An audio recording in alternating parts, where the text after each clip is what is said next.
Hey, everybody. Welcome back to the Blockware Intelligence Podcast. Hope you're all doing well.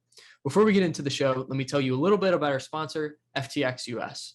FTX US, one of the largest crypto companies in the United States, is the safest, most regulated way to buy and sell Bitcoin, Ethereum, and other digital assets. You might have heard of FTX from their partnerships with Tom Brady, Steph Curry, or the recent Super Bowl commercial with Larry David. With FTX, you can trade crypto with up to 85% lower fees than top competitors. There are no fixed minimum fees, no ACH transaction fees, and no withdrawal fees. You can also use the FTX app to buy your favorite NFTs with no gas fees, supporting both Ethereum and Solana blockchains. Download the FTX app today in minutes by going to ftx.blockwareintelligence.com to earn free crypto on every trade over $10. Again, that's ftx.blockwareintelligence.com to get started today.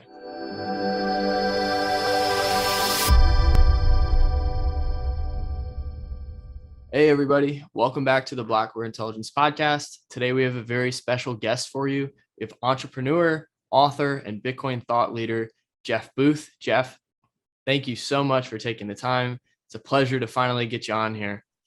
Anytime, Will. It's a pleasure to watch your rise and what you've done in this community. So congrats. Thank you. It means a lot. I'm following the footsteps of you and other giants. So, I wish we had met in Miami. We were just talking about this a second ago, but I mean, it was wild. I met all kinds of people. You were the one of the few that I didn't really bump into. I think I kind of saw you from a distance. So maybe next year. Yeah, for sure. We'll make a plan of it next year. It's chaotic. Like I said just before this, it's like 2 days in, I felt like I was in Vegas for a week. So yeah. You take Miami in doses, right? Yeah.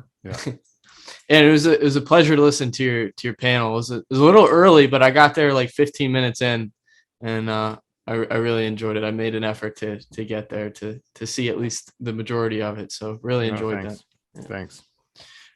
Cool. I mean, I kind of want to start with just this tweet that you put out earlier. It kind of really got me thinking a little bit about what exactly you were talking about here. You said, it is the snowflake tweet. You said snowflakes everywhere these days and lots of people talking about them while instability reigns. So could you kind of expand for me and for the audience, like what exactly were you referring to here? What are the snowflakes? And then the more important question to me is what is the avalanche? Because, this tweet, you had kind of an avalanche GIF in it. So I'm curious what that resembled. I've said on many podcasts, and when you understand the structure of the markets and you understand the structure of where things are going, people are bound to look at scapegoats and look at individual. I've said, so which snowflake causes the avalanche? And that's what a lot of people are doing today. They're looking at events, all of the events that they feel something's changed in the world. They can't pinpoint what's changed, and it's getting and things are becoming more and more unfamiliar to them all the time. And they think it's the one thing when it's the entire structure of the market going through a phase transition. And so it may be easy if Japanese bonds run away and that causes things to unfold. It could be any number of things. Could be a war expanding that could cause this, but it's all driven by the same breaking of the tenets of money and the trust in money, which is just a division of our labor and trust, and a manipulation of that globally that has to get worse and worse and worse. And people are looking at the individual events instead of the overall macro trend. Sure, that makes a lot of sense. And I guess what you're saying is, we're in a more fragile state than ever. And, it could be really anything, but we're very susceptible to one of those events kind of tipping us over into that avalanche, right? And so going off of that, there's no shortage of current events right now. I mean, this year has been nuts. It's been we're only almost 5 months into the year now. I mean, it's been insane. And as well, really the last 2 years, and it's just been all kinds of stuff going on. So what are some of those, I guess, potential catalysts that you could foresee maybe playing out this year? I mean, we've got bonds selling off aggressively.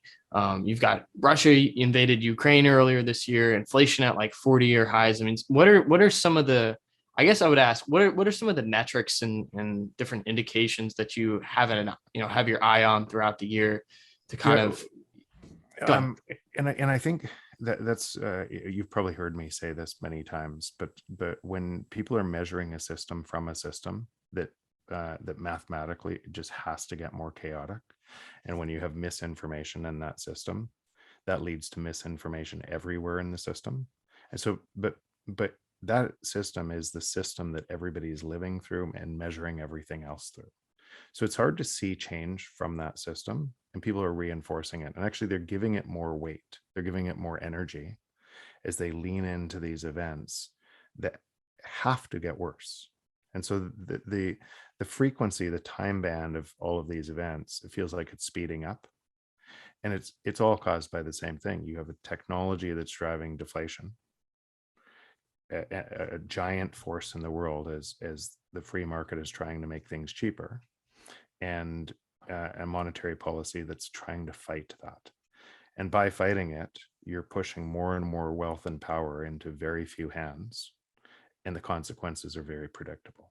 So if you just understand that, you know that the existing system, to be able to try to counter that trend, which they can't. In fact, the more they print, the more they accelerate the technology adoption, because every business needs to automate or die.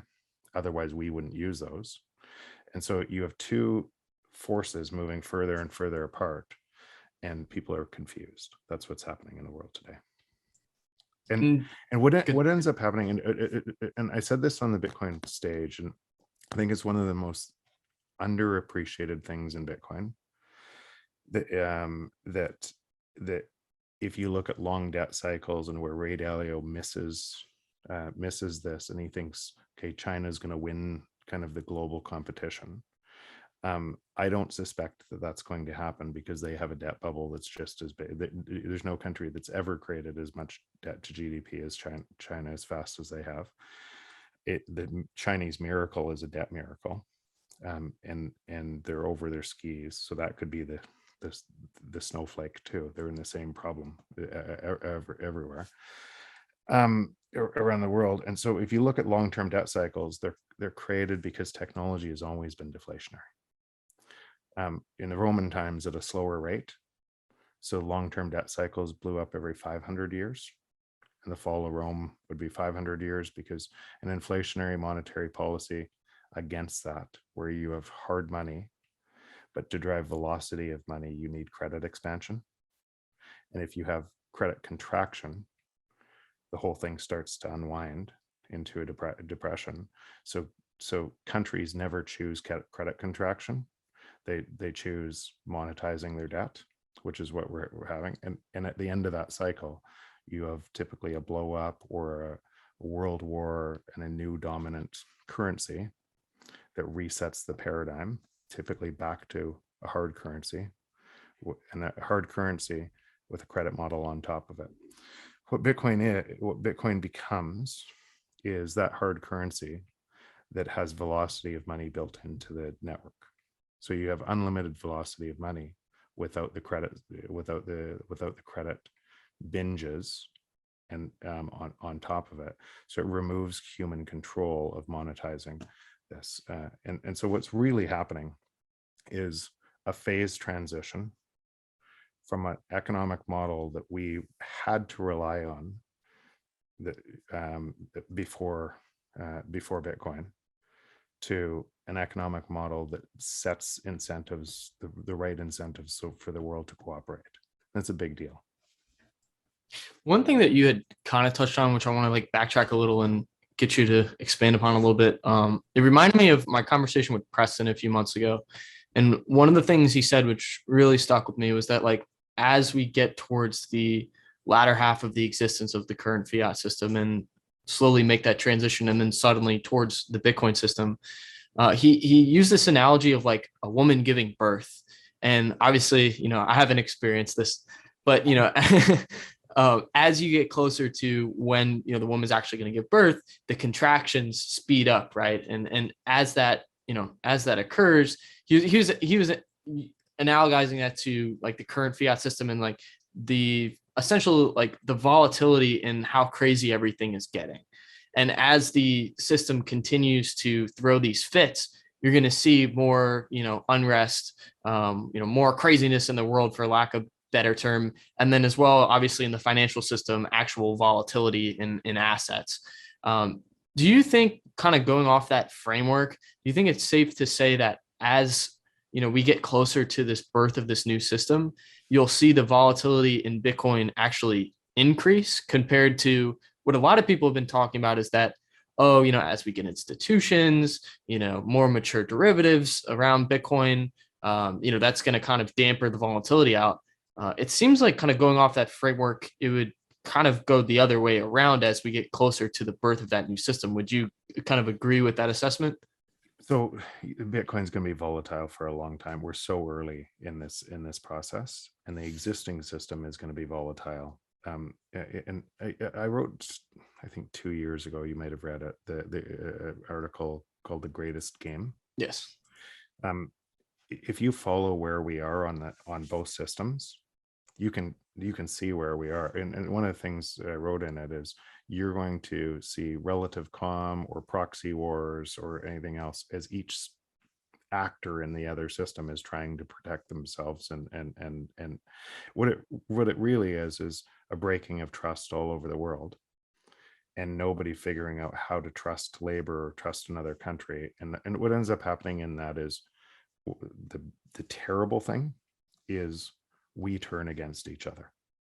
What ends up happening is our minds are co-opted into a system out of national pride, or first, it typically, populist leaders get elected by promising to give more money that they don't have, to take back wealth from those greedy capitalists, when it wasn't a capitalist system in the beginning. It was a manipulated system that drove that. But because you can't build walls high enough to keep the have-nots out, if you destroy money that from that, if you transfer wealth at that rate. So populist leaders get elected. And what would you, if a leader came in today, and let's say in the US, and said, okay, our system, we can't pay back the debt. There's no way to pay back the debt. So we're going to stop printing money. Would you elect them? No. Yeah, because what would happen? There's nothing backing the currency but credit, and so that credit unwind would happen all over the world, and it would just unwind, and there would be riots. Complete riot. So the system can't save itself, unfortunately. And so what ends up happening is, most of the revenue to pay for all of the service comes from theft, from a hidden inflation that has to get worse, and it all over the world. So you have people being elected. We think we live in a democracy, but you don't have a vote in the most important thing in your life. So communism and capitalism look almost the same. So you have these ideologues that we're all brainwashed into, fighting for free market versus communism on a different ideologue, and they both look exactly the same. I wish I didn't have to say that, but today they both look very, very similar. And unfortunately, that can't be solved from the system. There's no way to solve that from the system, because the debt is too great all over the world, and there's no way governments are going to come together in this arena of mistrust and trust to do the right thing globally. That's why you have to have a parallel system building stronger and stronger in parallel. And that's what Bitcoin is. It's a parallel system that fixes this mess. Now, the people that go early on that system, there's more of the rewards of that system. There's a whole entrepreneurs that are going to come into that system and build on top of the layer 2 and 3 protocols. What's going to happen is going to be amazing. And you're a perfect example of seeing that system early, creating value for others, and that value that you're creating for others has created your value. And if you're in the new system, it's really hopeful, super powerful. And so what you're finding is people are kind of moving out of the system to the new system. They're building the future. And I get really excited about what's going to happen on that new system when you have an incentive, essentially incentives aligned for the best in humanity rather than the worst in humanity.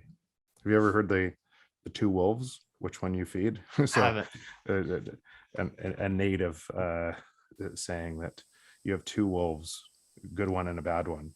Which one you feed gets stronger. And so in Bitcoin, it's an incentive system that feeds the good wolf. Let me ask you this, because this is something that, like, I don't want to say keeps me up at night, because maybe that's a little dramatic, but I think about this transition to the new system, and during that, obviously, there's going to be some people that weren't early movers and are kind of late adopters. I don't know, and I think in a lot of interactions I have with people on Twitter, some of it is just people are almost in disbelief about how optimistic we can be about the future. It's almost like, how dare you be so optimistic? How dare you have this positive outlook on the future?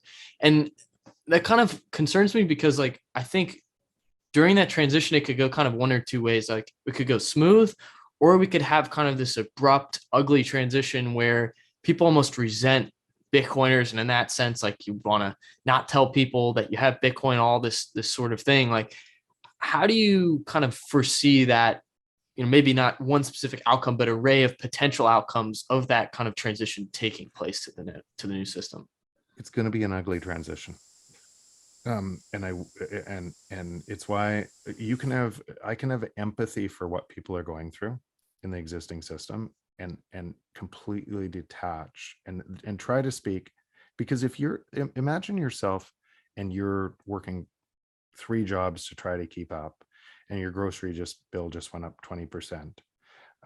And are you liable to have the time to investigate Bitcoin? Or are you going to trust the government that says, we're going to give you more free money and take it out of your other pocket faster than they gave it to you? And so if you understand the function of how people might act if they're stressed and in that system, then you could have empathy for what they're going through, but still advocate for a better system, even if they don't know what's better for them yet. And so I understand, and knowing that the existing system, how it has to get worse, and it will get worse, and that's it's going to try to turn. You can see already a bunch of narratives that are patently false about Bitcoin coming out of the system, trying to protect itself. That has to keep going. Has to keep going. And sorry to cut you off, I just want to make this quick comment. It's just like, it doesn't even seem like it's about the validity of Bitcoin as a protocol anymore. Like, we saw this article last week. It was essentially saying, like, Bitcoiners are was it psychopaths? And it's not even an actual tangible argument on Bitcoin. It's just a straight up attacking the people that believe in this new system. Yeah, because when you don't have truth on your side, or valid arguments on your side, you go to name calling, and you try to make an enemy out of a different group of people. Now, the problem that the problem that they're facing, problem that the system is facing, is that attack at the number of Bitcoiners and the number and how intelligent this market is, and the intelligence in it, and all of the ecosystem of people building on top of it globally is too hard to stop at this point. It's just too big a network, and it's too many people see hope in it to be able to stop. Like the inertia. Not that there won't be attacks, but those attacks may get worse. ESG is a perfect attack vector. That it's but when you see it, when you look at ESG is the system, right? There's no way to solve the thing that they claim to want to solve from a system that must grow forever against the free market. So the only way to solve ESG is to adopt Bitcoin. You know, it's funny, but I never really thought of it that way. Yeah, and here, because people are one level down, they're talking about how it takes us to an abundant energy transition, and that's true too. And there's an economic incentive for that energy transition, which is a really great thing. But that's actually a level down from the primary argument. The primary argument should be, okay, how do you solve economic how do you solve ESG from a system that'll manipulate money to grow forever against the free market?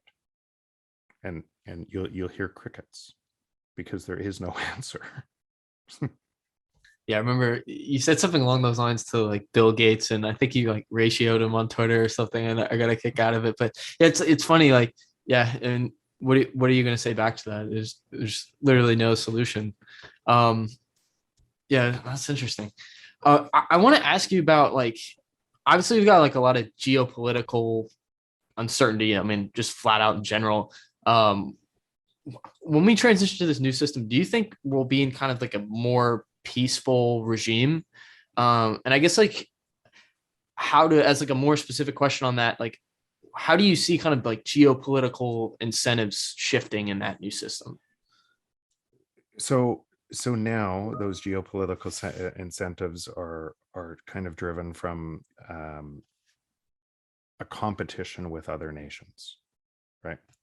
For resources, for control of currencies, for kind of military, and they're and there's almost a checkmate. If you're another nation and you don't have nuclear weapons, you're trying to develop them as fast as you can, right? That puts the world in a very dangerous spot, because we've never been at this point on a transition between currencies, and had weapons to destroy the earth. And any single thing, any single actor could precipitate something that could make this a very dangerous game.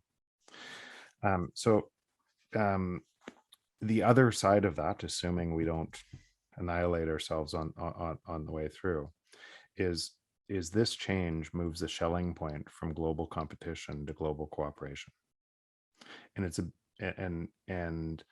and that Schelling point moving from global cooperation, if you think about the marginal cost of production, the marginal cost of production, which used to have us in it, labor is one of the biggest pieces.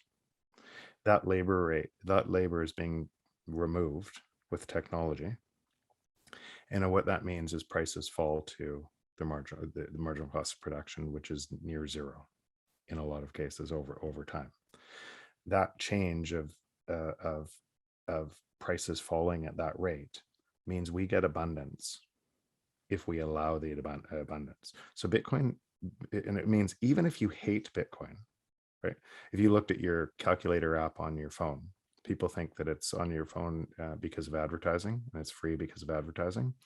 It's free because it's a line of code, and there's no entrepreneurs that want to write another calculator app to compete against that line of code, because there's no money in it. And so what ends up happening is, as more and more things become technology enabled, they keep driving down in price. And that abundance, the only way for that abundance to be broadly shared is an incentive, is an economic system that allows deflation, allows that to happen, to be broadly shared. Meaning, you could hate Bitcoin, you could be one of the people over here yelling at it, and it'll still benefit you. No, that's powerful. And like, from like a market standpoint, the other thing too, I was thinking about this the other day, is like, with Bitcoin, the market in different regions around the world like benefits people in the opposite regions of the world. Like, one example of this would be like in early 2021, we had this like massive spread between like spot and futures, right? So Preston was like jamming on the contango. And you couldn't arb this really in the US, because there was like this regulatory barrier to access the exchanges where the spread was so high. And it is interesting because this is like very simple in nature, but actually quite powerful in my mind. The fact that here in the United States, you were benefiting from people capturing that spread overseas, because this was drawing capital into spot, right? They're buying spot Bitcoin and then selling in the future to capture the spread, which is incentivizing capital to come into spot, sell the future until that spread comes down. But here in the U.S., we're benefiting from that spot buying, which obviously is like a price thing and isn't quite as like ideological as kind of some of the things you're saying. But I think it's just an example from like my mind. I'm always thinking specifically about like price and stuff. That's like an example of how with Bitcoin around the world, it seeps through these barriers and benefits people who aren't necessarily like a direct actor in whatever that specific action is, if that makes sense. Yeah, because we've had to trade between nations and trade barriers and currency blocks and pegs to different currencies and a manipulated layer that actually builds more mistrust between people. The entire thing, and it has to keep going. It has to get worse and worse and worse. So it's not the people in China we dislike or have anything against. It's a nation state that looks a certain way that we're worried about. What happens if we have a CBDC like that and a surveillance state like that? And that drives our emotion to say, wow, that's a really dangerous place. Underneath that state, there's a whole bunch of individual people and beautiful people, right, that would trade with us in a way if the rules were fair. If you didn't have to trust someone else making up the rules, we would trade with it. Would be a peer-to-peer network, and what you're going to see all over the world is that peer-to-peer network is going to expand and expand and expand, and there's nothing that can stop it. Yeah, it reminds me a lot of like the sovereign individual and just how, essentially, I mean, it becomes even more deflationary, right? Because then, you have the barriers of the current system that you just described come down and, you get the actual lowest price for everything because capital is just going to migrate to where the lowest price is. And then it solves the Triffin dilemma as well, because essentially the world needs a neutral reserve asset or neutral reserve currency, because if capital all moves there to be able to expand the economy, then their labor rates rise, and as their labor rates rise, it moves around. So it really is essentially in a Bitcoin standard. I think a lot of people mistake this. If I have a whole bunch of wealth in Bitcoin, then I'm going to build a leverage system on top of it, and I've just transferred wealth from these people to the new controllers of the world. It won't look anything like that. The debt is going to be way less of a component on top of Bitcoin. And in other words, to transact in Bitcoin, as you start transacting in Bitcoin, the only way to essentially make more Bitcoin is to provide value to others as they deem value, not as you deem value. So it is a real free market force. And so if you try to capture that value by, let's say, a control structure, I hire an army to keep my value, I'm distributing my Bitcoin by doing that. When you kind of alluded to this and like kind of half answered this, but like, how do you see productivity and like the incentives around productivity shifting in the sense of like, if we're all holding Bitcoin and the price is just maybe I shouldn't say the price going up in USD terms, but the amount of goods and services that we're able to buy going up over time. Do you think that lowers the incentive for productivity, or like how do you kind of like think through that? I think a whole bunch of the nonsense won't get funded. A whole bunch of I think there's right now over 20% of the S&P can't make the interest payments on their debt obligations. And so the amount of destruction of capital by continually printing money, but it is staggering. And so that goes away, and there's a cleaning of the system, and there's a whole bunch of misallocation of capital that goes away. Productivity increases. Productivity, for a time it might decrease because you're having to go through a cycle change. But productivity increases, and you just have to think: do you still, where Bitcoin is going? Your value of Bitcoin is going to be a lot higher. Do you still spend money today, or do you buy everything, or do you not eat don't buy a computer, you don't buy a phone, and buy everything in Bitcoin. But of course, you still buy things. So the world will still look like that, and of course, you'll still make investments. You'll make an investment where you think your return is going to be higher than your rate of return on Bitcoin. Now that bar is a lot higher now, but it's also one of the reasons why I set up Ego Death Capital, because the Bitcoin only ecosystem fund, because there's so many entrepreneurs that are going to enter this space, and there's just it's an amazing opportunity to bet on those entrepreneurs, on what's going to happen, and what they're going to build on top of Bitcoin. Hey Jeff, let's talk about that fund. I saw the announcement on Twitter, on your page and Lynn's page. It's, for maybe anybody who didn't see the tweet, kind of tell us, what was the purpose of starting that fund, and what are you guys kind of trying to accomplish there? One of my challenges was, so a couple fold. I wanted to spend more time in this industry, actually making a difference, and in advocating and advancing the industry, because it's where things are going, and I wanted to put my capital to work there, and I couldn't keep up with the amount of inbound people coming to me, and so this became a vehicle where my partners Nico and Andy, who are kind of the operating partners of the fund. I'm a general partner, but they're operating partners of the fund, are able to vet deals, walk through. We can lean in, help these entrepreneurs move to the next stage. But a key thesis is like any technology, we don't think about the internet. We think about the layer on top of the internet that simplifies our use. And so the onboarding of billions of people onto Bitcoin will be done through products that simplify people's lives, and those products those products on top of Bitcoin, on top of that stack, are going to be a massive positive investment opportunity, but also drive this in a faster way. And is the fund live now? Are you guys already like actively allocating? We're right now we're fundraising, but the response has been, I've been blown away by the response. So effectively the fund is live right now. We're actually we're in deal flow right now too, and investigating and looking at deals. That's incredible. Happy to hear that, and best of luck to you guys. I'm sure you'll absolutely crush it. I want to talk about this like kind of overarching theme of kind of this I guess push to decentralization that we've seen over the last few months.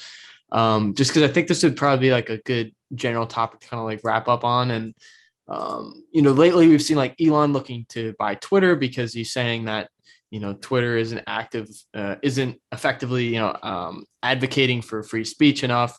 You have the stuff around Joe Rogan getting censored earlier this year. Canada, everything going on there with the Canada truckers is a massive one. I know that hits home for you.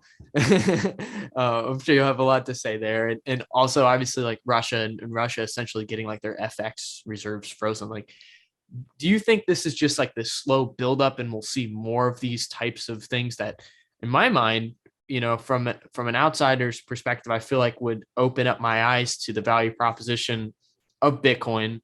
But kind of like, what do you think about that, and especially like moving forward? So that's exactly what's happening. Is one system is dying, and it has to get worse, and one system is building. A whole bunch of people, you moved over to the new system. I moved over and as you start to see it and what's possible, you get more and more optimistic, and you see more and more what's happening, and people are moving out of the other system that's getting more and more chaotic into the new system. And that phase transition, or that transfer, hopefully at kind of at that right time, right place. Yes, the earlier people are going to do better on that phase transition, but that's what's happening generally. And it's probably also why in kind of, once you've seen Bitcoin, it's really hard to look back into the matrix and wonder why other people can't see it. Right? if you think about yourself finding it and what was the thing that turned the light on for you, it might have been, it could have been any number of things, and you might have heard about Bitcoin 300 times subconsciously before you investigated it at a deeper level. And that's true for everybody. And you never know the thing that's actually going to bring it up into your consciousness, and then you want to investigate it to see, wait, there's something here. You're saying you hear the word Bitcoin, or you hear some of these like preset things that leave you susceptible to understanding it? Exactly. So those preset things, it could be what I said about technology is deflationary, right? If you just said that and said, why do we have inflation if more and more of the world's moving on top of technology? That might be one of those things that breaks through a whole bunch of precondition for somebody to be able to look at it at a deeper level. It might be, how do you solve climate from a system that must grow forever? It might be inflation. It might be a crazy inflation rate that finally tips somebody over to say, what's going on? My gas prices just went up 30%, or my rent prices, and I can't keep up anymore. So all of these things, and all of the kind of knowledge, the building of knowledge, and more people joining the new system, are just things that bring more and more people over time. I think that's a great place to wrap it up. And, I guess that's kind of how the world gets orange pilled, right? Before we wrap up, I just want to say thank you so much. This was a blast. Very rarely do I actually go back and listen back to the episodes, but for this one, I'm definitely going to have to do that. I want to give you a quick plug. Maybe you could hand off people to the fund or anything else. I'm sure almost everyone listening knows about your book, but maybe hand off to that as well.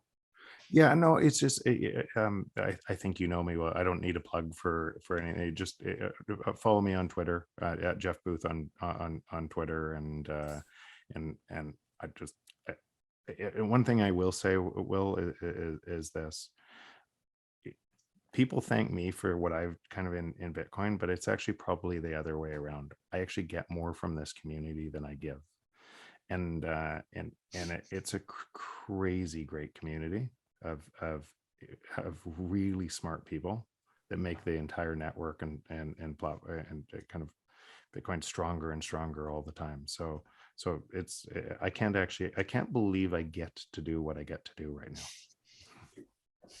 Yeah, it's incredible. And I think not to just keep going here, but I think with Bitcoin, it's very interesting because it incentivizes people to help it. But at the same time, it's gonna succeed without you, right? So it's kind of it reminds me of that meme. It's like hop in, loser, right? It's like all the girls in the drop top, right? And it's you could either join us or not, because Bitcoin's gonna succeed without you. But at the same time, you get very greatly rewarded for helping out the protocol, even just from an ideological standpoint. Yeah, you meet other great people who are doing that as well, but it's going to succeed without me. It's going to succeed without you. It's going to keep on, but that's the beautiful thing. It's all of us instead of one of us. Yeah, absolutely. Jeff Booth, everybody, thank you so much for coming on the show. We'll have to get you on maybe in a quarter or two from now. Sounds great, Will. Thanks. All right, take care.